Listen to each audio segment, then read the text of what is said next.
दोस्तों, स्वागत है आपका अपने चैनल वाईफाई गुरुजी में। और आज हम टॉपिक लेकर आए हैं फिजिक्स का, जो कि उसका पहला चैप्टर होता है प्रकाश।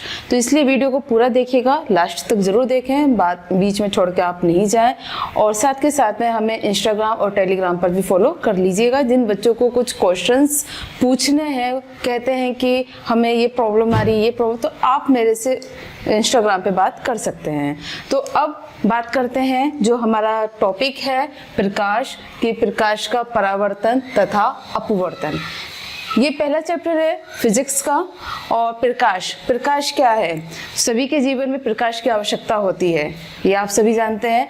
तो जैसे कि बंद कमरा है, ठीक, अगर उसमें अंधेरा है तब हमें वस्तुएं नहीं दिखाई देती हैं। तो अब हमें किस चीज़ की आवश्यकता होती है? रोशनी की, प्रकाश की। चाहे वो प्रकाश मोमबत्ती का है, चाहे वो लाइट का है, बल्ब का है, किसी भी प्रकार का हो। तब प्रकाश कैसे होगा कि जब वो लाइट जलती है, और या फिर हम ये कहें कि हमने स्विच ऑन किया और बल्ब जला। बल्ब जलने पर क्या होता है कि जो उसके अंदर फिलामेंट होते हैं, फिलामेंट मतलब तंतु जो होते हैं, तंतु से विकिरण उत्सर्जित होगा। और जो विकिरण होगा वह क्या हो जाएगा? वस्तु पे जाता है, और वस्तु से वापिस होकर क्या आता है? हमारी आंख पे आता है। तो एक तरीके से क्या हो गया? उसका रिफ्लेक्शन हुआ। तब हमें क्या होगा कि वह वस्तु दिखाई देगी, तब उसे हम कहेंगे प्रकाश है। और एक प्रकार से हम ये कह सकते हैं कि प्रकाश कैसी ऊर्जा है? प्रकाश विकिरण ऊर्जा है। तो हम ये भी कह सकते हैं दोस्तों कि प्रकाश को हम नहीं देख सकते, प्रकाश को हम नहीं देख सकते। प्रकाश के माध्यम से हम वस्तुओं को देखते हैं। जब वस्तुएं हमें दिखाई देती हैं तभी उसे हम प्रकाश कहते हैं। अब क्वेश्चन जो आपके एग्जाम में बनता है, जो आपके सिलेबस में आता है, वह क्वेश्चन होता है कि प्रकाश किसे कहते हैं? प्रकाश को परिभाषित कीजिए।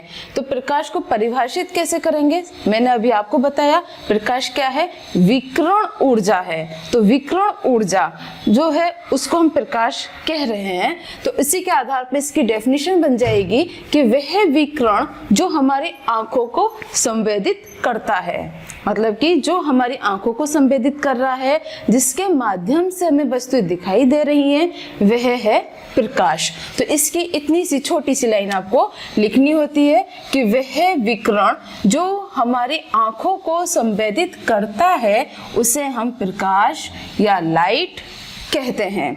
अब एक क्वेश्चन आपसे अति लघु में पूछ लिया जाता है कि निर्वात में प्रकाश की चाल क्या होती है? तो निर्वात में प्रकाश की चाल जो होती है वह होती है 3 × 10⁸ मीटर पर सेकेंड। मतलब क्या है? पर सेकेंड, इतने समय से इतनी ये चाल को पूरी करता है। तो ये निर्वात में प्रकाश की चाल आती है। अब बात करते हैं परावर्तन की, कि परावर्तन पे इसका क्वेश्चन बनता है। तो इसीलिए अब अगला टॉपिक इसमें आता है आपका परावर्तन।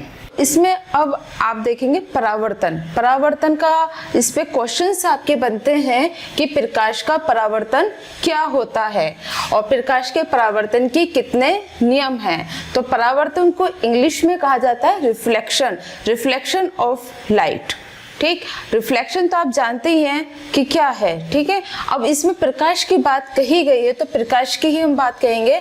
तो जैसे कि कोई भी हमने शीशा लिया जो जिसपे एक तरफ पॉलिश हो रहा है, या फिर हम ये कहें कि कोई चिकना तल है, उस पे हमने प्रकाश को डाला, और प्रकाश को डालने पर क्या होता है कि वो उसकी जो किरणें हैं वे परावर्तित होकर या वापस लौटकर जो आती हैं, तब हम उसको कहते हैं प्रकाश का परावर्तन। या फिर हम ये कह सकते हैं कि चिकने तल पर डाले गए प्रकाश से और चिकने तल से टकराकर लौटने की इस क्रिया को हम प्रकाश का परावर्तन कहते हैं। सिंपली एक बार और आपको बताऊंगी कि कोई भी हमने जैसे कोई मिरर लिया या जिसका तल क्या है? चिकना है, और उस पे हमने प्रकाश को डाला, और प्रकाश को डालने पर क्या हुआ कि जो उसकी किरणें थी वो वापस लौटकर आती हैं। तब चिकने तल से वापस लौटकर जो किरणें आती हैं तब हम उसे प्रकाश का परावर्तन कहते हैं। ठीक, इतनी सी परिभाषा आपको लिखनी है कि प्रकाश के चिकने तल से टकराकर लौटने की इस प्रक्रिया को प्रकाश का परावर्तन कहते हैं, लाइट ऑफ रिफ्लेक्शन कहा जाता है। अब क्वेश्चन इसमें आगे जो ये पूछा गया है, प्रकाश के परावर्तन के कितने नियम हैं। तो इसमें ये आपका बहुत इंपॉर्टेंट आ जाता है कि प्रकाश के परावर्तन के कितने नियम हैं। तो इस डायग्राम के अनुसार मैं आपको समझाऊंगी, समझिएगा ध्यान से, कि जैसे कि हमने ये दर्पण लिया, दर्पण मतलब कि मिरर लिया, शीशा लिया, ठीक। इसमें जो नीचे लाइनिंग है तो इसका मतलब क्या है कि या तो इधर से इस पर कलर हो रहा है या ये चिकना तल है। हमने क्या करा कि यहाँ से एक किरण को डाला, आपतित किरण, प्रकाश की एक किरण हमने यहाँ पर डाली। तो ये जो एरो दिखा रहे हैं इससे ये रिप्रेजेंट हो रहा है कि एक रेज हमने यहाँ डाली, तब ये रेज क्या हुई, यहाँ से सीधा रिफ्लेक्ट हो गई, यहाँ पर आकर ये इधर को निकल गई। तो इसे क्या कहा हमने, परावर्तित किरण। अब इसमें क्या है कि ये जो इस बिंदु पर मिल रही है, यहाँ एक बिंदु है, तो इस बिंदु पे ये गिरी और इसी बिंदु से ये क्या हुई, परावर्तित हुई। तब हम इसे कहा अभिलंब, जिस पर ये गिर रहा है इसे हम कहेंगे अभिलंब। तब इसके अनुसार इसका पहला नियम बनता है। पहला नियम क्या है कि आपतित किरण परावर्तित किरण, ध्यान से समझिएगा, आपतित किरण व परावर्तित किरण अभिलंब, बिंदु का अभिलंब, ये क्या है, बिंदु का अभिलंब कहाँ है, एक ही तल पर है, ठीक। तो एक ही तल पर होते हैं। तो इसी से इसका पहला नियम बन जाता है कि आपतित किरण, परावर्तित किरण, बिंदु का अभिलंब, आपतित किरण, परावर्तित किरण और बिंदु का अभिलंब, तीनों एक ही तल में होते हैं। ये प्रकाश परावर्तन का प्रथम नियम कहलाता है। क्लियर है।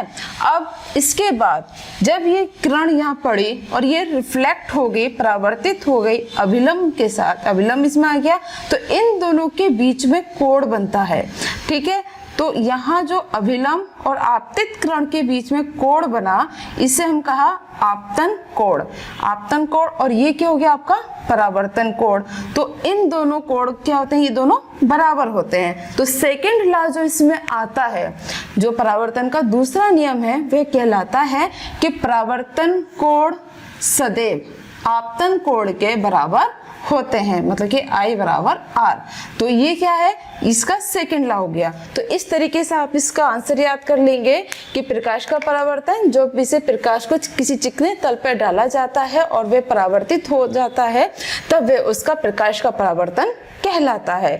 फिर इसके दो नियम हैं, दो नियम। पहला नियम क्या आता है, ये डायग्राम आपको ड्रॉ करना होगा, इसी के आधार पर आप इसके दोनों नियम बता देंगे। पहला नियम क्या आएगा कि आपतित किरण, परावर्तित किरण, बिंदु के अभिलंब तीनों एक ही तल पर होते हैं।